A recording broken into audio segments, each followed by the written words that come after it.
যে কোনো পরীক্ষার জন্য খুব গুরুত্বপূর্ণ একটা অঙ্ক। দেখো, এই এত বড় সরল দেখে ভয় পাওয়ার কিছু নেই। দেখো 8.73, আবার 8.73, আবার 8.73 তিনবার গুণ করা আছে, যোগ আবার দেখো 4.27টাকেও তিনবার গুণ করা আছে।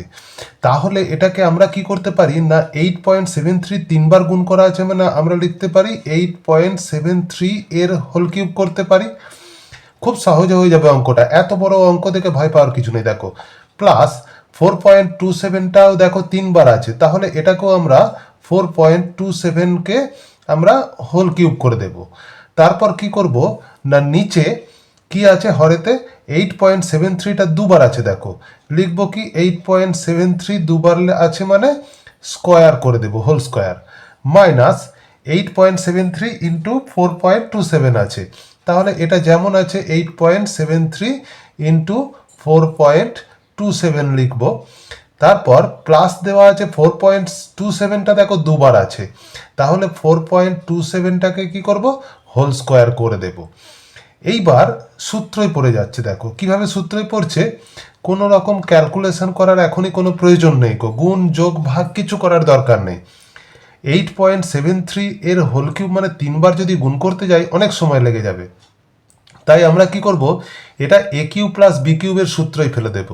তা এ কিউ প্লাস বি কিউবের সূত্র কি, এ কিউ প্লাস বি কিউবের সূত্রটা হচ্ছে এ plus B whole cube, A plus B into A square minus A B plus B square, এইটা হচ্ছে সূত্র। তাহলে দেখো 8.73 এইটাকে এ ধরবো আর 4.27টাকে বি ধরবো, তাহলে হয়ে যাচ্ছে আমার কি সূত্রটা 8.73 প্লাস 4.27, এইটা এ প্লাস বি হয়ে গেল, ইন্টু এ স্কোয়ার, এ স্কোয়ার মানে হচ্ছে যে 8.73 এর হোল স্কোয়ার, 8.73 এর হোল স্কোয়ার, এ স্কোয়ার মাইনাস এবি, এবি মানে হচ্ছে যে এইটা ইন্টু এটাকে এ ধরেছি এটাকে বি ধরেছি, অর্থাৎ 8.73 ইন্টু 4.27 আর প্লাস বি স্কোয়ার, বি মানে হচ্ছে যে 4.27, তাহলে 4.27 এর হোল স্কোয়ার করব।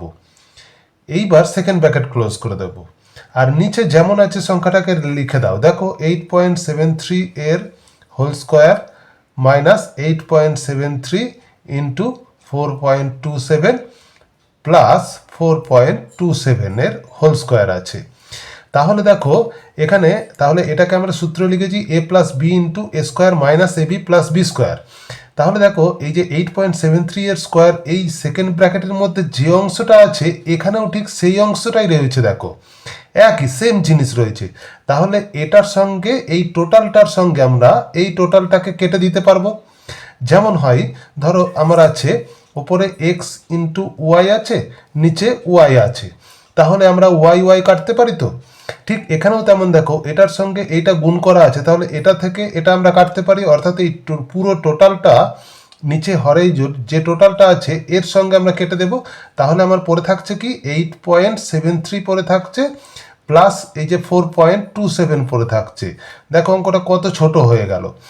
এইবার কি করব না, 8.73 এর সঙ্গে 4.27 যোগ করে দেব, যোগ করলে কত হবে, যোগ করলে হবে 13, তাহলে 13 হয়ে যাচ্ছে। আনসার কত তাহলে আমার হলো 13। দেখো এত বড় ক্যালকুলেশন থেকে আমার উত্তর এলো কত ছোট, তাহলে যোগটা আমরা কত ছোট ছোট সংখ্যা দিয়ে যোগ করতে হলো, এত গুণ যোগ কিছু করার দরকার নেই।